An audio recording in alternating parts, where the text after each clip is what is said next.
Welcome to Books in Five, where we are interviewing authors of recently published books on relevant topics. I'm very excited about my guest today because he has written an excellent new book about how humanity can respond to the climate crisis. Malcolm, thank you so much for joining us today. Just give us a brief introduction about who you are, the title of the book.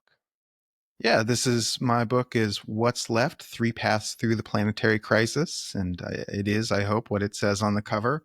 And I'm an author. This is my fourth book.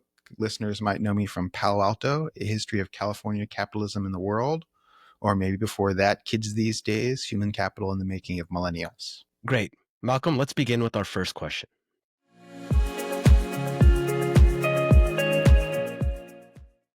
Climate change is here, and it is the unifying crisis for all of humanity. Can you set the table by detailing how we got here and why more of the same is not an adequate solution to the issues before us? Yeah, when we talk about climate change, it's often in these same patterns of bad leadership, greedy corporate heads. And if we just got them out of the way, it would be very easy to solve our problems. And so there are examples of how we might take control of our system. And that's how we normally talk about climate change. And that's not how my book is. My book takes it as an issue that exists at the fundamental level of our form of planetary social organization. And the reason I took that approach, it actually comes from a conversation I had with an analyst for Shell Oil. And he was an economic analyst. And I was talking to him about what happens when Shell decarbonizes a particular oil well, when it feels pressured to shut down, stop using an oil well. Uh, and what he told me was they don't put a cap on the well and stop it from being used ever. They sell it to someone else.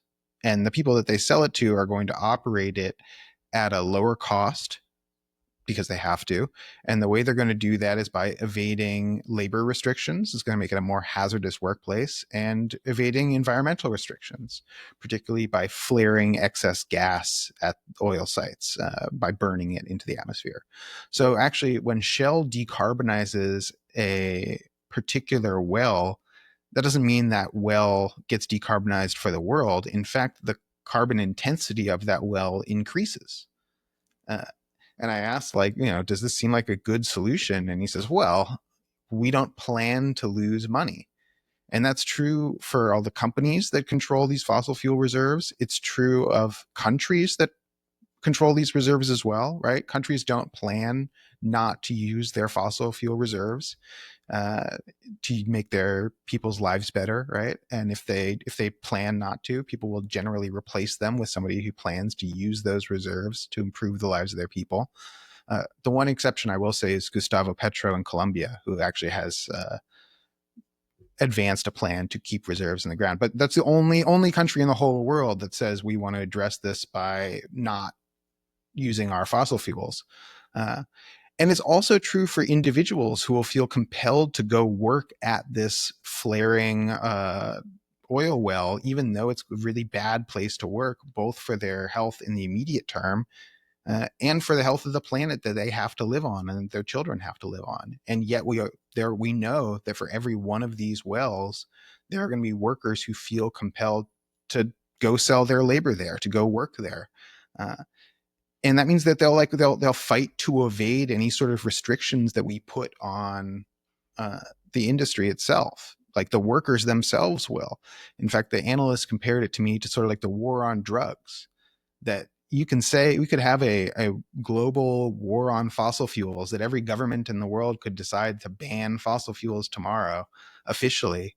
And that wouldn't solve our problem because we live in this impersonal system that enjoins every single person in the world to find ways to make themselves valuable to the system on an individual basis, or else they might not be able to find somewhere to live.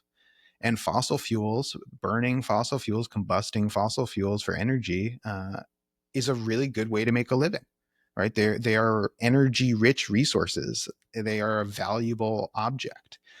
And this is a different problem than how we usually address climate change. And so the way I talk about it in the book is as a sort of syllogism, that if oil is valuable, And value is the system by which we control and distribute and modulate people's access to the things that they need in order to live. Uh, that means at this really impersonal planetary level, fossil fuels are life for everyone, for many, many people around the world. And people are going to fight for their lives, right? People are going to fight for their access to fossil fuels. And so, any sort of solution to climate change is going to have to address that syllogism pretty directly. It's got to have somewhere in that oil value life chain that they can break. And so the book is dedicated to three different paths, three different strategies that I think have different visions of what it would mean to break that oil value life chain. And that's what the three body chapters are really about. Malcolm, let's move on to our second question.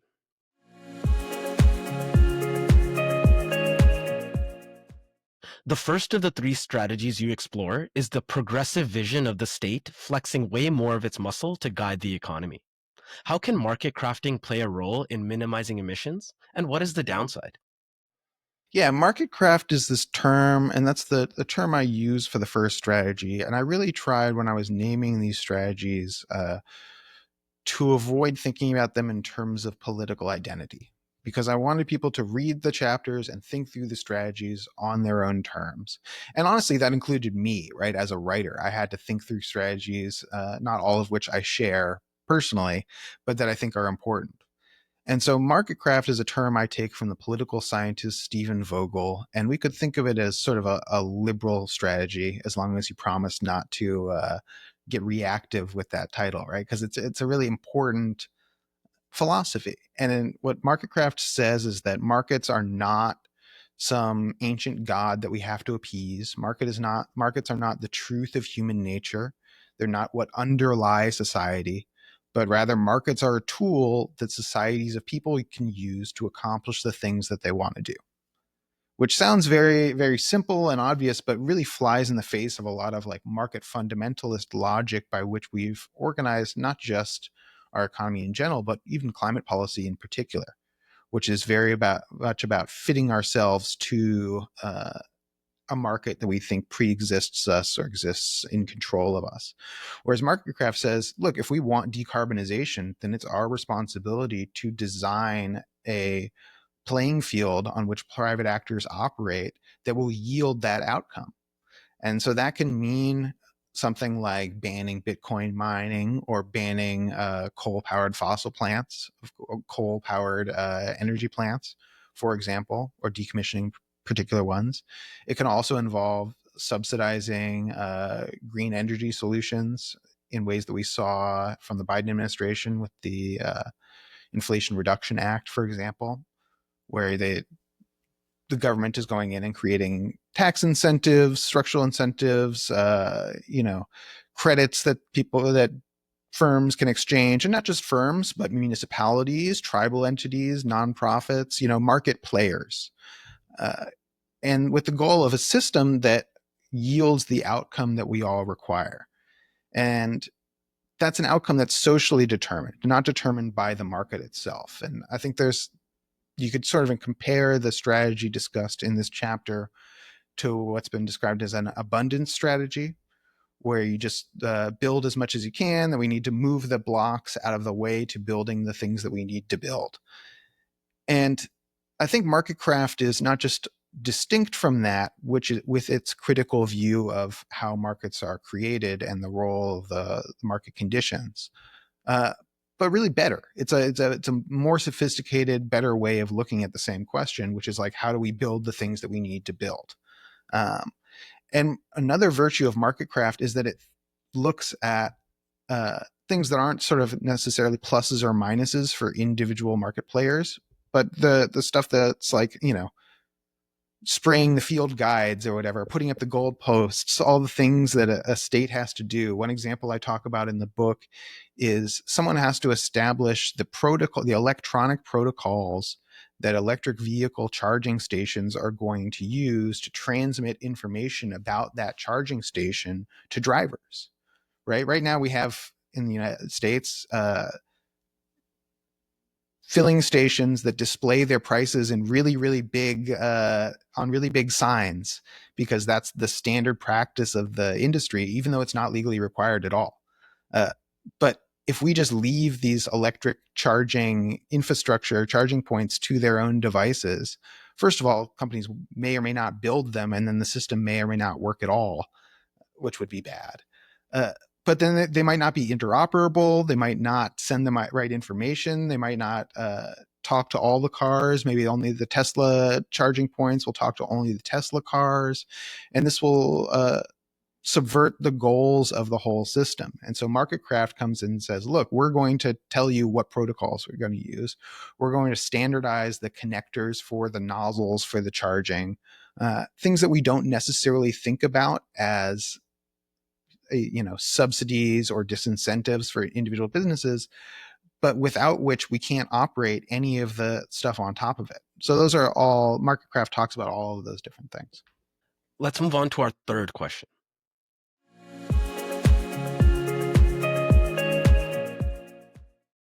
The second of the three categories you write about takes us through the socialist worldview. What are the pros and cons to increasing public power? Yeah, this is really the socialist strategy, and because I'm one of the reasons I'm trying not to get people to get reactive to that word socialism, and so I talk about public power. But I think public power also is a worthwhile frame for understanding what it is that we're trying to do through this strategy. So public power says, look, there's a problem with the market craft strategy, which is that private actors ultimately can say no. They can say we don't want to invest in electric vehicles. We only want to invest in crypto. And if you don't want to let us invest in crypto, we'll go somewhere else where they'll let us invest in crypto. Or private capital has a lot of different levers that it can use to do sort of its own crafting of its own markets.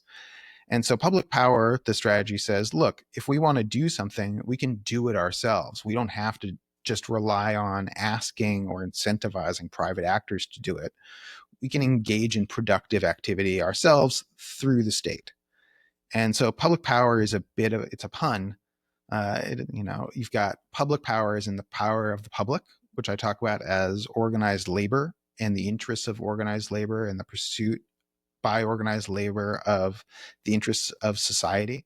And that the more power organized labor has over society, the more they're going to build in the interests of the collective society. This is part of the public power strategy. And a specific example of that is public utilities, public power generation and distribution, which is that instead of relying on a real mosaic system, really poorly market crafted energy production and distribution system that we have now, which is like semi-marketized, but like very badly constructed and creates all sorts of poor incentives for creating new distribution infrastructure, new power generation infrastructure among private interests. It's an example of where marketcraft has failed, right? How the state has failed to step in and create effective market conditions.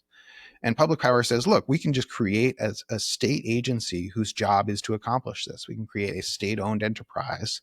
And the best example of this in the US context is probably the Tennessee Valley Authority, which Franklin Delano Roosevelt established to electrify the South, which at that time was a underdeveloped, not just part of the country, but part of the world.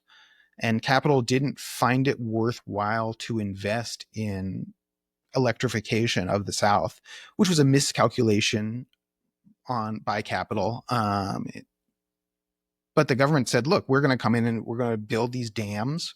We're going to build the transmission infrastructure. We're going to hire people to do that. We're going to hire people to maintain it. And then we're going to provide a baseline of public power for all the people in this region. And the TVA still operates despite attempts by the Trump administration to sabotage it that are ongoing. But it still operates, and other public power agencies within the United States do something similar. And they've been able to build different kinds of electricity infrastructure than private actors have. And one thing I talk about a lot in the public power chapter is this storage technology called pump storage hydropower, which is how the world, including the United States, stores almost all of our grid scale energy which is two linked reservoirs of water with a pump and a turbine. And so when you've got a bunch of energy, you pump water up, and when you need energy, you let it fall down over the turbine. And it's very complex. It's century, or not very complex. It's century old technology. And around the world, people are building tons of these because it's absolutely needed, and it's relatively the most important thing is that it's durable. It lasts for a very long time. You don't have to like constantly replace it in the way that you do with batteries. And but the United States has found itself totally unable to build any more pump storage hydro infrastructure, partly because we've sabotaged our public power agencies, which find it in their interest to build this kind of thing. You know, if they're very hard to build from a private perspective because it takes a lot of land, a lot of investment up front, and the virtue is that it takes a long time to pay off, which capital is not particularly interested in. They'd rather like invest in a exciting battery technology. And so pump storage hydro is something that the world absolutely needs and seems to be only able to provide itself through a public power strategy. Malcolm, let's move on to our fourth question.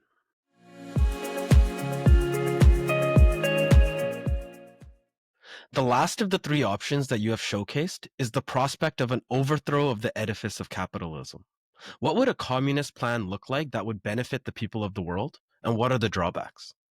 Yeah, so a communist plan, and this is where my naming strategy has totally failed, because like I said, I tried to pick names for the strategies that would provoke curiosity and more like thinking and engagement rather than a sort of reactive refusal to engage. And communism is maybe the worst title I could have picked from that standard. But I really couldn't help myself because I think it's true. And what communism means to me is from each according to their abilities, to each according to their needs, and the reorganization of society according to that algorithm. And that's shatters this link between value in life in our oil value life chain.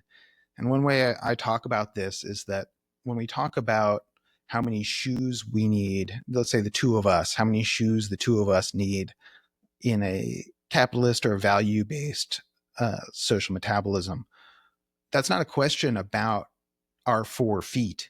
That's a question about how much our labor is worth on the market, how much shoemaking people's labor is worth on the market, what kind of shoes we want, our revealed preference for more pairs of shoes versus other things we could do with our time. It's an individual question about our relation to the production system and our place within it. Uh, but we do have 4 feet, and we don't have a need for decarbonization in an individual revealed preference sort of way. And the capitalist system's attempt to sell us individualized decarbonization has been sort of comical. If it would be funny if it weren't so sad. You can buy like a decarbonized box of pasta or whatever if that's what you want to buy, or a decarbonized T-shirt if you want to buy a decarbonized T-shirt through convoluted offsets that private companies are offering or whatever. Uh, but we can't consume decarbonization at an individual level where I can buy the amount I want and you can buy the amount you want. We have a collective shared need for the decarbonization of the atmosphere that is much more akin to the way that each of us have 2 feet than the way that each of us have a like revealed preference for a certain number of shoes. And so communism says if we're reorganizing global society according to our collective needs, then one of those needs is absolutely for decarbonization. And the need for decarbonization overwhelms our need for the combustion of fossil fuels. And getting from where we are to that is very difficult and takes different forms in different places. So I spend a lot of this time in chapter talking about 500 million people who live around the world in indigenous societies who are trying to maintain and further, and not just maintain, but develop for the future different social metabolic orders than the capitalist ones that are based on uh, biodiversity of their ecosystem. And what I argue is that public power and the other strategies tend to have some abstract kind of sim city way of looking at things where they're just looking at a couple of variables We need this much lithium to get this much carbon out of the atmosphere and to this much electricity, and whatever we need to do, moving pieces around, we can do that. If we need to put all the solar panels in the desert, we'll put all the solar panels in the desert. If we want to put the windmills in the Arctic, we'll put all the windmills in the Arctic. And I quote a Sami, indigenous Sami leader from what we think of as Scandinavia, talking about plans to put a bunch of windmills in Samiland. Uh, and what he said was, I thought was really interesting. He says, like, I'm sure it does look empty to these policymakers. Like, I'm sure they do think you could fit all the windmills in the world up here, but that's because they don't understand it. It's because they don't know anything about this place. And what I argue in the book is that we can't sacrifice the world in its particularity to save it in its generality. That doesn't work, uh, both practically, because there are 500 million people out there at least who are going to fight you for their land and their right to do so.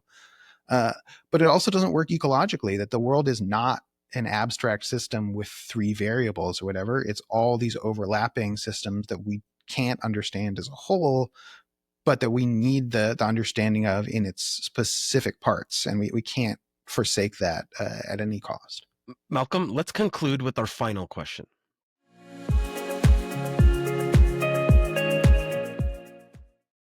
Your book recognizes that aspects of the three approaches have merits, but they also have downsides. Help us understand how we can walk down these paths at the same time together. Yeah, that's the trick of the conclusion, but it's also the trick of the approach to the whole book, because I don't want people to understand this as sort of a search for the key to the lock of the problem of our current moment, because I don't think there is any such thing.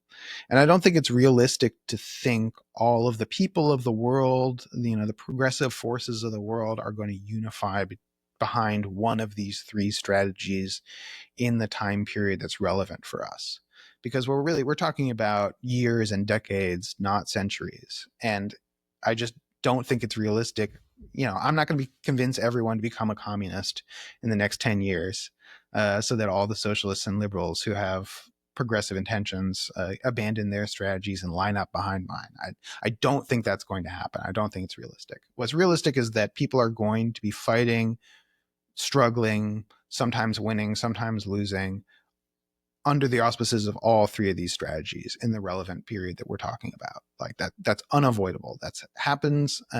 And if you look back at any moment of real progressive change within history, from at least in the modern era, right, back to the French Revolution, but also the US Civil War, World War II, the Chinese Revolution, the Russian Revolution, all of these moments, you have a progressive force that goes from liberals who want the universal right to vote, let's say, in the 18th century, 19th century, all the way to communist radicals who want to overthrow society as it exists and share everything in common. And that's been the relevant left, throughout this whole period for hundreds of years. And at any relevant moment, we see the efforts of people to try and compose something out of that field. And so I think of the different strategies not as potential right answers, potential keys to this lock problem, but as puzzle pieces that fit together. And for puzzle pieces to fit together, they can't have all the answers, right? They can't be perfect squares or perfect circles. They have to be sort of craggy and have these inlets and protrusions. That's how they fit together to build something bigger than themselves. And that's why I spend the three body chapters of this book looking not just at where all the strategies are strongest, but also where they're weakest and where they can complement each other. And so if people read the book in that spirit, I think they'll think about examples of how people can work together across, within and across these divisions. I end up thinking of it as sort of like a Venn diagram with three circles, because there are people working in all of the different overlaps, including at the center.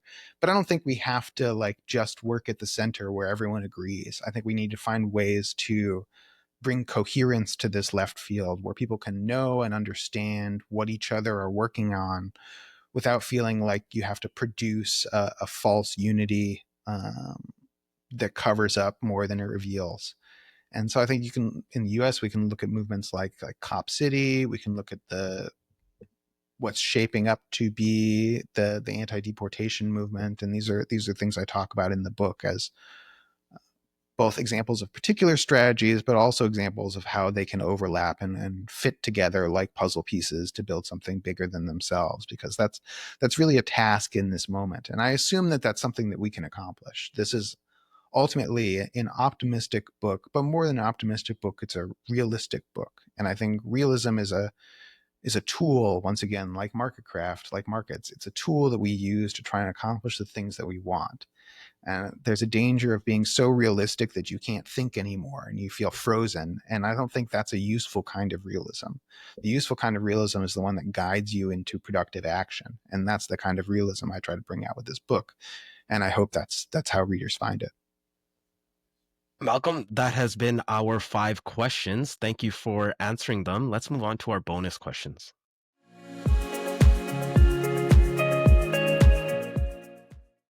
So, Malcolm, you've been an author for a pretty long time. How did you fall into that career? Yeah, I've always been a writer. It's sort of the only thing I've ever done with my time and attention. And so my first book, Kids These Days, was based on an essay I wrote came out of an essay I wrote about student debt for the magazine N+1. And that was based on research that I'd done as a undergraduate in college organizing. And so it came like really, really right out of a project that I'd begun as a young person. So I encourage people to like take yourselves seriously, because you never know which one's going to start your work. Obviously, this new book, What's Left, is a major accomplishment. But what is another achievement that you're most proud of? What's an achievement that I'm most proud of? It's hard because I wrote this book around the birth of my first kid, my son, who's now 1.5, and so for me, so much of writing this book and producing this book will be tied to doing it around that and around like caring for this small child. And the book's devoted to him, so I feel like it's pretty corny to say like, oh, I'm proud of accomplishing, like, I've got a 1.5-year-old. A lot of people have 1.5-year-olds, but let me tell you, as someone with a 1.5-year-old, it's hard not to feel as proud of that as anything else you could do. And maybe that's one of the nice things about being a human being, is that we can all, or a lot of us can access that kind of pride. Malcolm, final question for you. What are you working on next? The next book, this is my job for real. It's all I do. So the next book is tentatively titled Convenienced, with a D, how making things easy made life worse. And that is scheduled for delivery next April and scheduled for publication the year after that. So you'll have to have me come back in 2027. Malcolm, I've read pretty much all of your books. I'm excited for that next year, and definitely we will have you on Books in 5. Again, thank you so much for joining us. The title of the book is What's Left. I'll put a link to the book in the show notes. If you're not able to buy it, definitely check it out from your local library. Malcolm, thank you so much for joining us. Thank you so much for having me. The host of Books in 5 is Bhavan Sodan. Books in 5 is produced in collaboration with Podfather Creative in Vancouver, Canada.